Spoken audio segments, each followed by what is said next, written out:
Consistent self-improvement, everybody. You are now listening to American gypC Podcast. I am your host, Classic, and I am here with my co-host, gypC. And we are also here with our other co-hosts, Mark.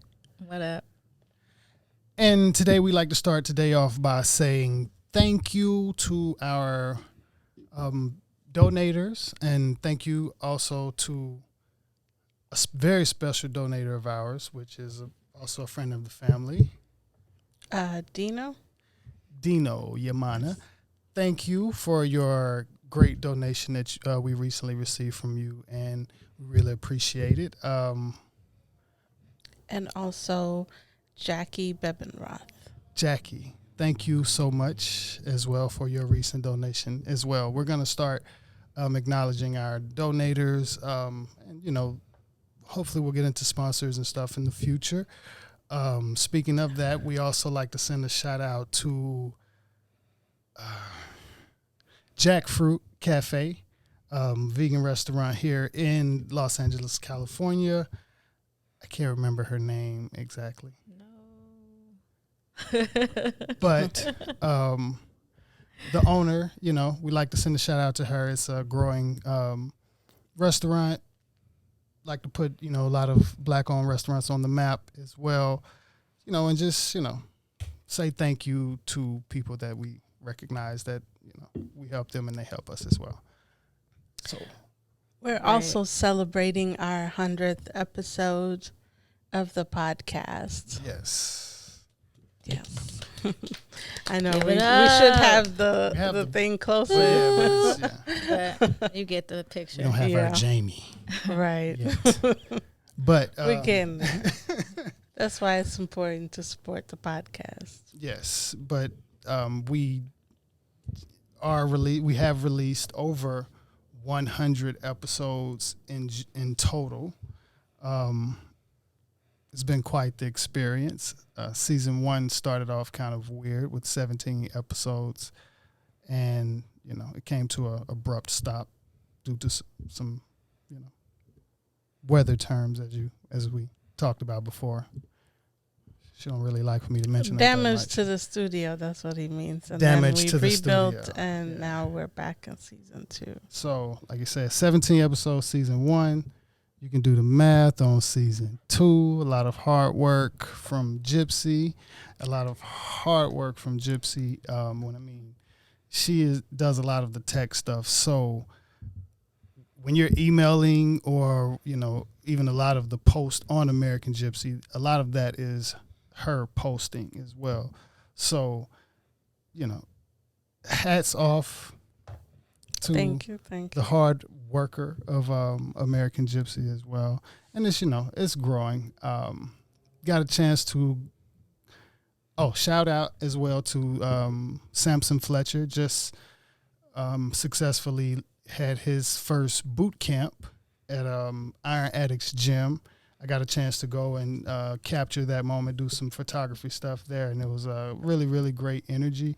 Very inspiring. Definitely inspired me to get back into the gym and kind of set some goals on being more beast mode versus just, the average lose a couple, gain a couple type of thing, or, gain a little muscle or shred up or thing, just kind of really push some limits and kind of, tap into a strong mental when it comes to building a stronger body physically. So shout out and congratulations to Samson Fletcher. For those who don't know who Samson Fletcher is, he is the son of the great C.T. Fletcher, bodybuilders, champion bodybuilders, gym monsters, whatever you want to call it, very, very inspiring bloodline of individuals. So just wanted to share that as well. And as we like to get to, I guess, one of our main topics of today, we'd like to touch a little bit on fan base. Like to turn the mic over to gypC at the time. What? We did not plan this. But I think most people don't even know what fan base is. It's new social media. I'm not quite sure when it launched, but sometime this year, right? Or was it probably last year? Was it? This year's been within the last year. It's launched, and new social medias. It's owned by, again, we've probably mentioned it before, Isaac Hayes III. It's a new platform, and it's, you have to give it time to grow, just like all the other platforms. It is what I love about it is starting off from the gate. It gives creators the opportunity to make money. As far as for the stuff that you're posting, people can press like on it, which is a thumbs up. They could either leave a comment.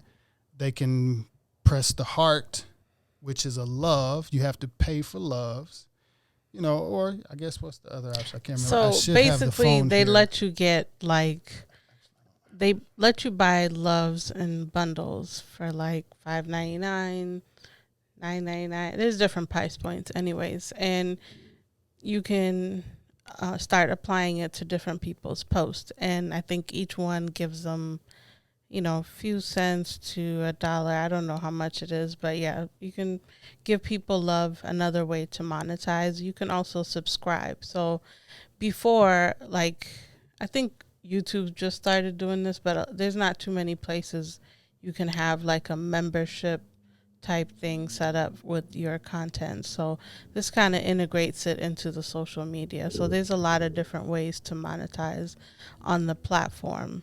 I don't think we've tried the subscription yet, but yeah, you can have things behind a paywall and people have to be a subscriber, or certain posts you can make it more private and they have to give maybe like 100 hearts or loves before they can unlock that content. So there's a lot of different ways to get people, your fan base, to support you in a lot of different ways. Yeah, I mean, it's also videos up to a certain amount of time. Yeah. And then also comments, or I guess what you would look at as a reel, but they have their own version. I think the good thing about it is related to the fact that it is competition for other social media platforms. Mm-hmm. And so often people are saying, I don't like what this platform is doing, or it's not supporting me because of what I say or what I look like or what I believe in.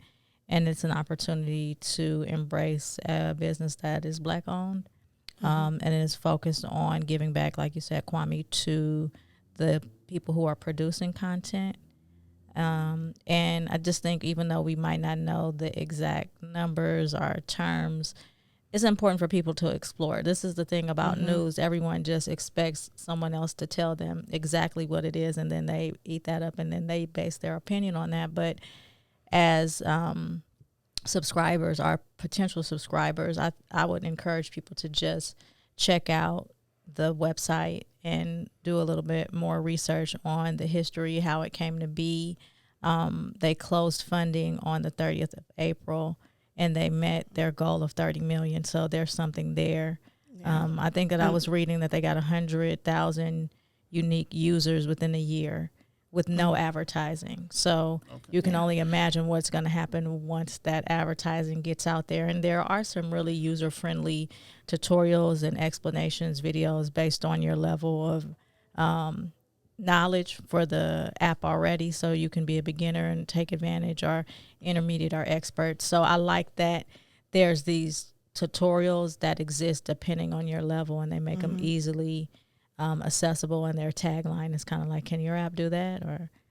And for some of them, no, it can't. Yeah, it offers a lot of different things right out the gate for a new app. And also it was crowdfunded through, I think it was Start Engine. Yeah, so that was pretty nice. And they let people get invest, I think, starting at like $250. But yeah, it's pretty nice app. Yeah, I'm really proud of Isaac Hayes and what he's doing. Or Isaac Hayes the third. Talking to the mic.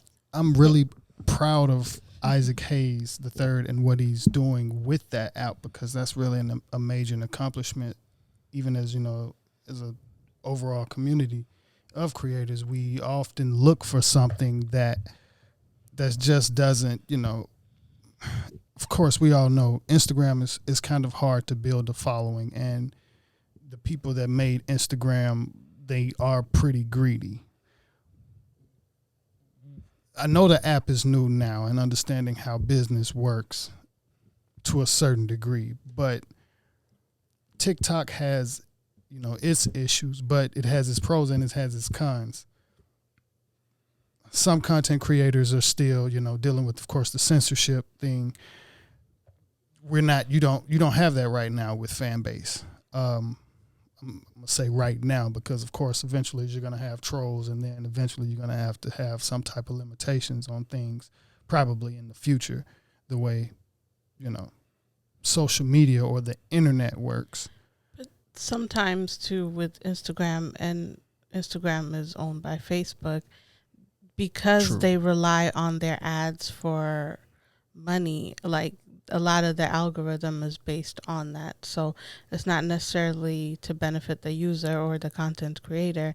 A lot of it is to, increase the bottom line. So I'm not seeing that right off on fan base. Like, if you post, I'm sure all your followers are going to see your post without you having to promote the post and things like that sometimes goes against you in the other platforms, and censorship and things like that. Right. So you don't really have that right now. Sometimes, I guess, when I go to the app, I'm definitely looking to spend more time in the app, and of course, figuring out the posting things. I noticed there's some videos that I guess you couldn't post in the regular feed, but it allowed you to post in the flicks, and of course, everything takes with spending more time. I like the chat rooms. I do like the chat rooms. I love the chat rooms. Even just, I jumped in one the other day and introduced myself, and it was down to earth. It's pretty, decent organic chat room. Yeah. Some of the topics that I've noticed in the chat room I can't say different. They're similar. They're pretty the same. Of what's out there, but overall, right now, as somebody new coming in to fan base, I see a lot of opportunity. No, I don't really see a lot of people, because you can go to certain celebrity pages to gauge the activity that the celebrities are getting, and there's still not any activity that the celebrities are getting on fan base. So there's still like something that I'm trying to kind of look at and see in more of the behavior of social media and what's kind of taking place with fan base and how fast it's going to grow and the things like that. I know it's going to grow because I know me personally, and we're going to definitely do our part as what we can do as content creators to help it grow.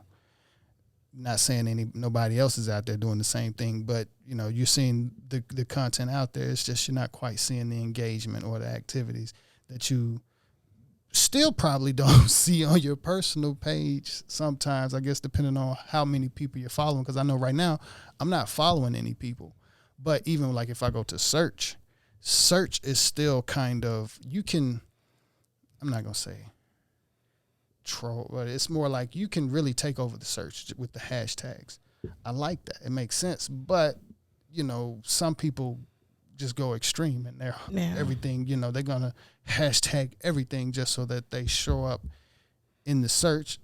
Okay, we see your face, but it still doesn't make people want to follow you. So the content that you're creating is still what matters at the end of the day. Probably to how much engagement you really get. But that's, like I said, you can look at some of the celebrities.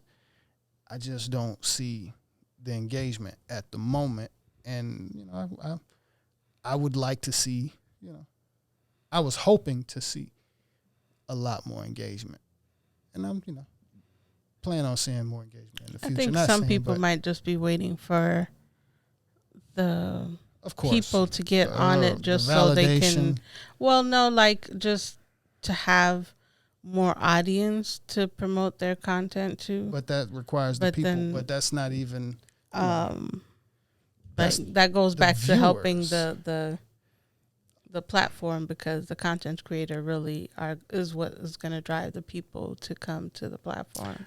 I'm curious. Not necessarily a celebrity. You don't think so? Well, no, it doesn't have to be a celebrity. That's just my content point. creator in general. So to your point, it's just about the people that are creating the content to multiply. It doesn't necessarily have to be validated by a celebrity. If I get the idea of it, basically it's a for the people, by the people type thing anyway, where IG and other social media platforms are celebrity heavy, are blue check heavy, and in the fan base space, you don't have to be a quote unquote celebrity, because you're a celebrity, I'm a star, whatever. Like, what does it mean?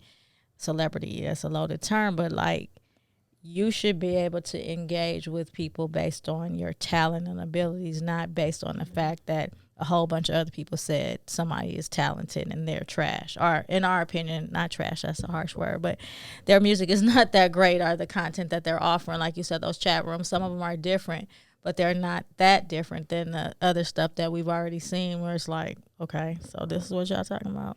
Right. Got it. Mm-hmm. Yeah, I mean, even to go to your point, like with Facebook, and when Facebook started, you didn't go there because celebrities were there. Right. You just wanted a social media. So same with like TikTok. I don't think that's celebrities driving that thing. So I'm glad you said that though. but when you search on a lot of platforms, they do rely on celebrity to kind of, Drive. but but I think that's just content creators in general. But is that just in the past 10 years, 15 years that we've noticed that? Because when you mentioned that, because social media used to start. It started out as a way to like anybody connect, but then I felt like with Instagram, I think that might have been the first time, like Instagram, I would say, I don't know, where it started out. Like, it started to be more about celebrity and Twitter. I think Snoop Dogg said he was one of the Twitter. You feel like that? Okay. Twitter and IG. Facebook not so much, even still. I mean, I'm not on it, never have been, but I think it's very much related to like so in between Facebook, college students and I guess Facebook and Twitter, and Facebook and Instagram. In between that creation, that's when the mindset of the celebrity, follow the celebrity had to have kicked in, because that wasn't the deal with Facebook most likely. I recently heard a TikTok creator like complain about IG, because she's like, there's something about the app that makes me feel weird when I post. It's like I find myself deleting posts sometimes, like posting and deleting, because you just feel weird posting it, but she doesn't feel the same way when she's posting on TikTok. And she's like, what is it about the app? And a lot of people agreed in the comments. And I don't know, it's something weird about, a lot of people were saying it's more like people on IG is all about perfection, and people don't feel real on IG. But as a business, you need social media. Right. As like podcasts, you need like these kind of platforms. And like I say, even for us with American gypC, maybe we started the American gypC first on Fanbase, and then I recently started a personal account. But I would like to see which one is more likely to grow faster in dealing with the attention span of people, because I'm interested in podcasts, so I can go to a podcast platform on Fanbase and just go off their name or whatever, if it just has podcast in it, and I can still say, all right, I'm going to follow this person just because they're doing podcasts, or it's kind of set up like that. Some people are like, I don't want to follow podcast type pages.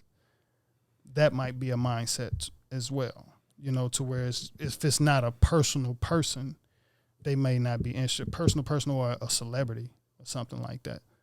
That may also be, something that I take into perspective on when building or trying to build, a social media fan base for a business or for something like that on social media.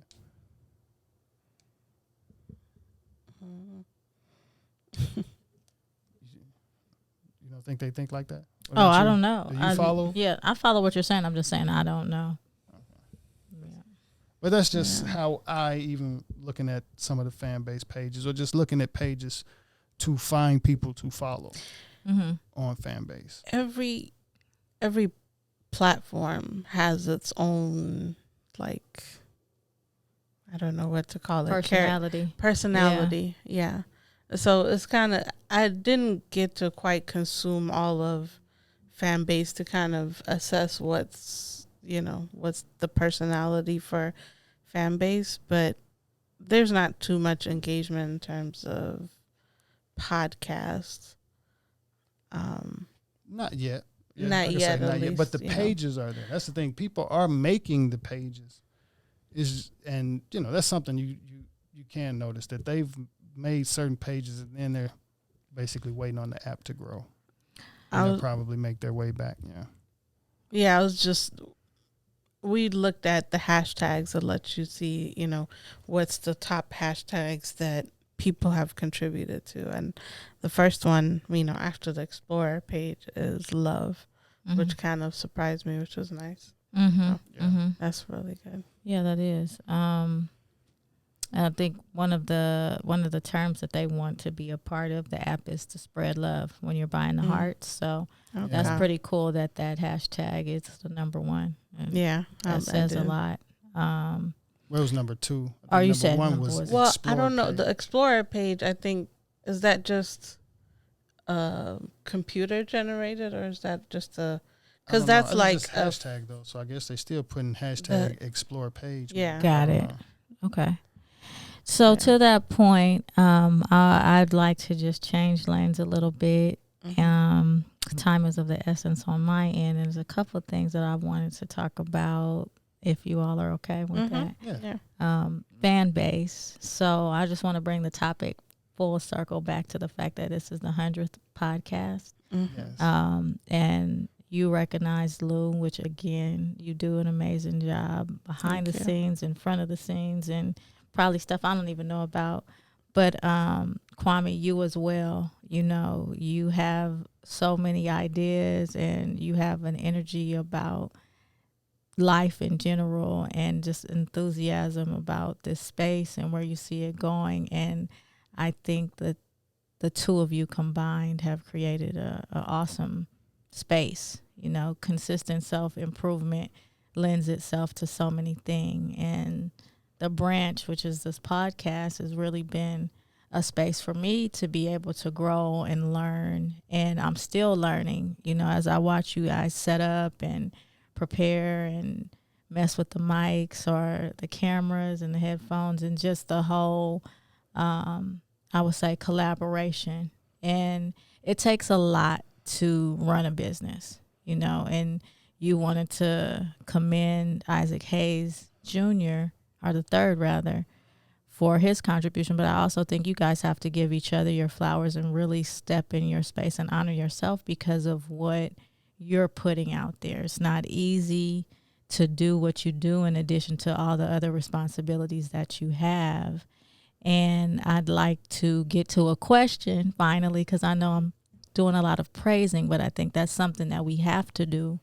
Thank you. Of course, take a moment to stop and just be here in that moment. Because, you mentioned the flood and everything that happened, but even before that, even before the studio was a studio, before the mics came, before the equipment was here, it's taken a lot to get to this point. And a lot of people might just think it's easy, I'm going to start a podcast. Not to discourage them, but to say it's so many things that have gone into being able to sit here right now and have this discussion about someone else or these topics that we choose to explore. So what would each of you say, reflecting on the past 100 years, have been some of the 100 years, my bad. We're not there yet. Well, it feels like 100 years. Tell them how old we are. Right, no, for real. We don't want to get into that. We don't want to get into Lovecraft country. No, but within the past 100 episodes, what would you say are some things that you learned about yourself or the industry that you would like to share with your audience? I'm sorry, could you repeat the question? I'm about to play the Jeopardy music. What could you share with anyone listening, whether there's somebody that wants to be a podcaster or whether there's someone that just is interested in, the day-to-day of how this all has come to be, that you think it's something you learned about yourself during that process of the past 83 episodes for this season, right?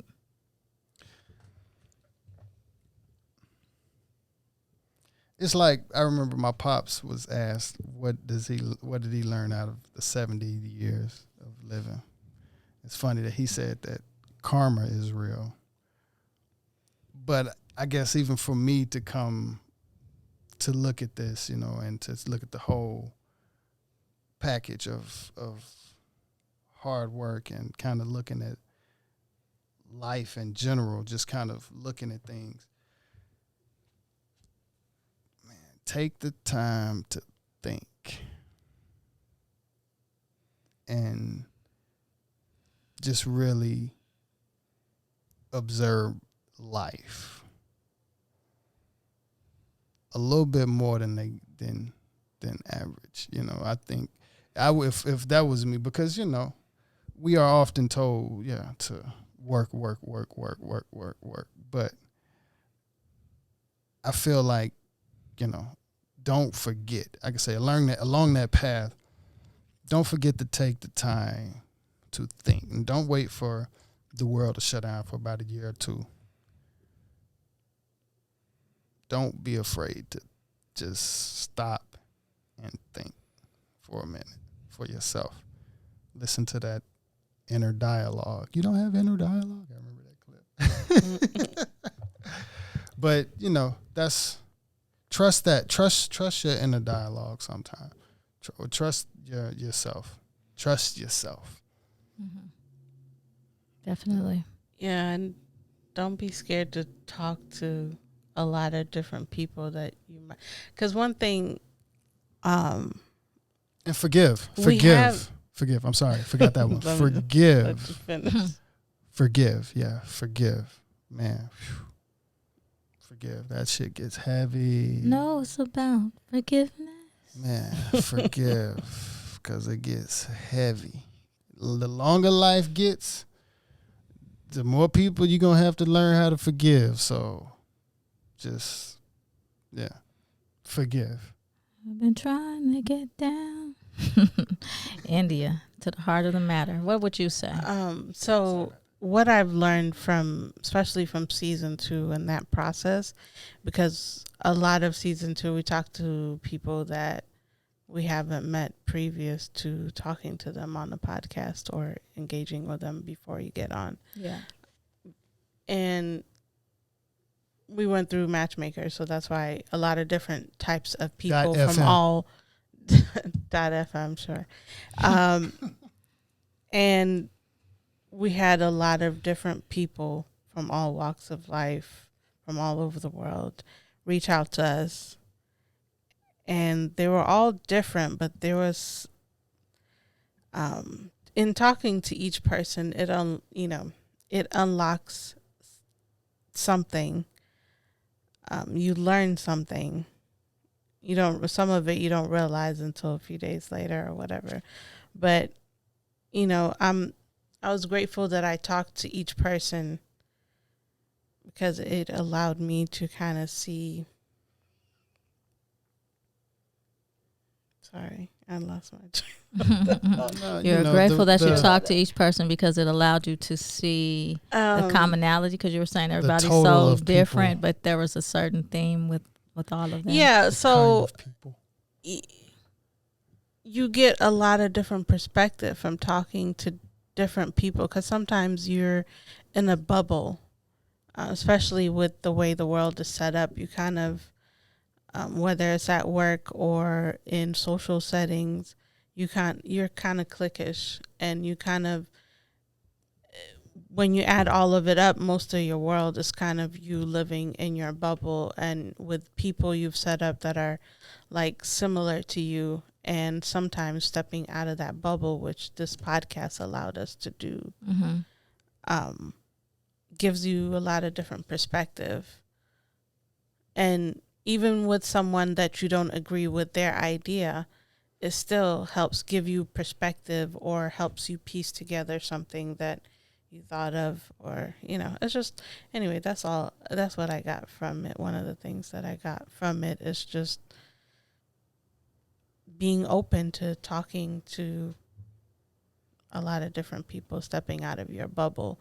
And I also realized when I step into spaces that I've been into before where I'm having to talk to people, I can express myself a little bit better because I've been doing so many podcast episodes and talking to a lot of different people and learning from people as well.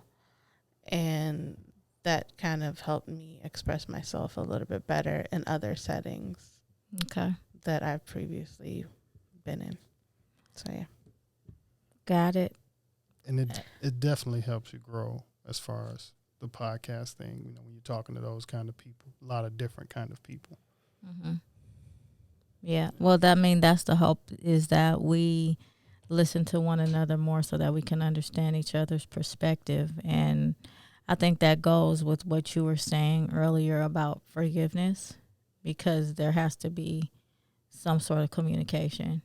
And even if you're not communicating with the person or the thing that you're forgiving, I think hearing other people's stories allows you to then think about another perspective in order to say, oh, okay, so that's why they went through that.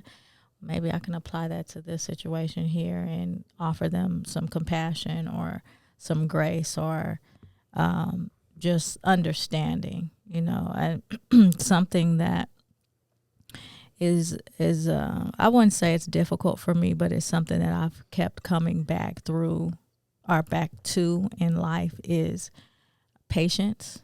I am a patient person, but there are times in life when I'm impatient, and sometimes more than other. Some stages in my life more than other. Maybe it has something to do with the fact that I was a preemie. You know, I came at 6 months, not 9. So, I thought that was me. No, that was me. Sorry. No, you're good. That's my phone. I was just an alarm because I'm going to this exhibition, you guys know, which we'll talk about in a second. But at the end of the day, having to remind myself that everyone is doing the best that they can, even when it might seem like they're not. And the ability to just accept that, like to let go of who you want people to be and let them be who they are, you know, not expect for them to be this thing, whatever this thing is, this mother, you know, parent, relative, best friend, cousin, niece, whatever. They're not that word. They are themselves. And that's all that they can be. And in that understanding, I think I can give more love to myself too, to say, like, you're not perfect and things are going to happen and it's okay, versus being overly critical or even having like high expectations. There's nothing wrong with that. I set really high expectations, but I think when you don't achieve the goals in the way that you thought it would look like or in the time frame, it's easy to get, I don't know, frustrated. Discouraged. Yeah, easy. It's easy. And even looking at consistent self-improvement, consistent to me means like bam, bam, bam, bam, bam. And it's but not that's just not in one way, necessarily though. that, right? There's a rhythm to it. Yeah. And it could be in increments. It could be just one small thing, not a huge leap. Yeah. That still is improvement. Yeah. It just doesn't necessarily look like this huge, It's a total Kobe package. Bryant type achievement, right? But it's still that. And so just having some grace for myself then I think when you open up your heart a little bit more in love, you can then extend that to someone who needs it, and they might not even know they need it. And then you allow them to, domino effect, do that with someone else that they might not have done before. Yeah. And that's what we hope that happens. Spread some love, and that love is spread and comes back around to us. Yeah. Come back. Come back. The good karma. Yeah. Well, we also appreciate you for being our co-host. Thanks. I love it. You know, our most consistent host on that subject. There's some consistency. Yes. Because even though we are in big LA, it's hard to still kind of network and find, consistent people, So also, while I'm saying this, shout out to Austin. Can't remember the last name right off. That attended Samson Fletcher's boot camp. Shout out to Austin, hardworking kid, inspired. Hope you definitely meet your goals as well. And he reached out and even asked to come by and check out the podcast stuff and, help with whatever setup just to check it out. So it was, first person to reach out and share that energy. That's nice. And, it inspires me, makes us feel good, Yeah. So thank you, Austin. And hope you enjoyed your photos. Hope you enjoyed the boot camp as well. Sorry, I was about to before we get ready to close up. Well, I was gonna ask about the. I know we talked about it a little bit, but the exhibition you're going to. Yes. Yeah. So I know I mentioned it before, but it is Tupac last day, closing day of the art exhibition. Wake Me When I'm Free. That details his life and the life of his mother, and just what his contribution to the culture has been from a artistic standpoint, movies, music, writings, resistance, and just holding that space that he did that really no one has been able to fill in regards to how he called up a social movement through the Black Panthers and his mother's experience, and then connected it with hip hop, and then infused poetry and acting and just all the points of, like, you say he's a thug, but then he was acting his heart out and creating these spaces for people who felt that they had never been represented, not just here, internationally. So I know this is a book that we wanted to get into too. Hip Hop Immortals. And so for me, he's definitely one of those, and he's featured in that book too. So I went to the grand opening back in January with my mom, and she wanted to go to the closing because she enjoyed it so much. My mom is a pothead, I get it honest. So yeah, that's where we're headed. That's what's up. Downtown LA. Another good thing about being in LA, and the studio's downtown, so it's not too far for me to drive. That works. But yeah, I just wanted to make sure to be here as we celebrate 100. It's just such a significance to me, and like looking back from maybe like some of our first conversations to now, it's awesome. Yeah, it's awesome. It's been quite the growth. Yeah.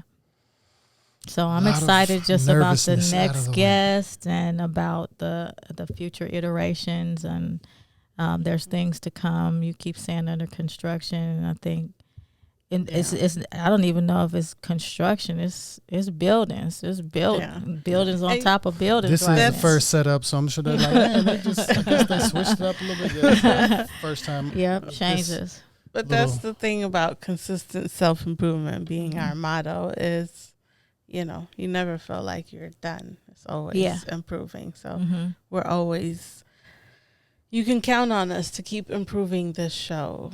Yes, and improving the brand, our life, unfortunately.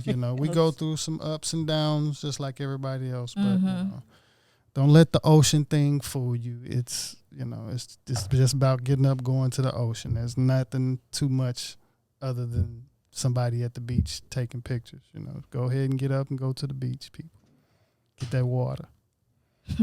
I know. I get surprised how many people that live in LA don't go to the beach. So thank you to everybody, to our listeners, our subscribers, our followers, our donors. Just thank you to our future sponsors. We really appreciate you. We really do need as much support as we can get. We appreciate it. So, and if anyone is interested in sponsorship or advertising their products, services, books, which is products, reach out to us at americangypsy@gmail.com, and all the information should be on the description. Or go to americangypsy.com. Okay. And if there's a trainer in the Los Angeles area that would like to collaborate with the podcast in exchange for some fitness services, network with us. We're interested. Just putting that out there. So, all right. Thank you again to everyone. They know where to catch our links at. Yep, americangypsy.com. And also we have merch, consistent self-improvement merch at luamli.com. It helps as well when you purchase merch. It helps with the podcast as well. And you also check out some music, Classic, KLACCIK, CARPENTA on Spotify, iTunes, YouTube, and all major platforms. Tidal, that's the one I like to throw out there. Thank you. Consistent self-improvement to everyone, and peace. Peace.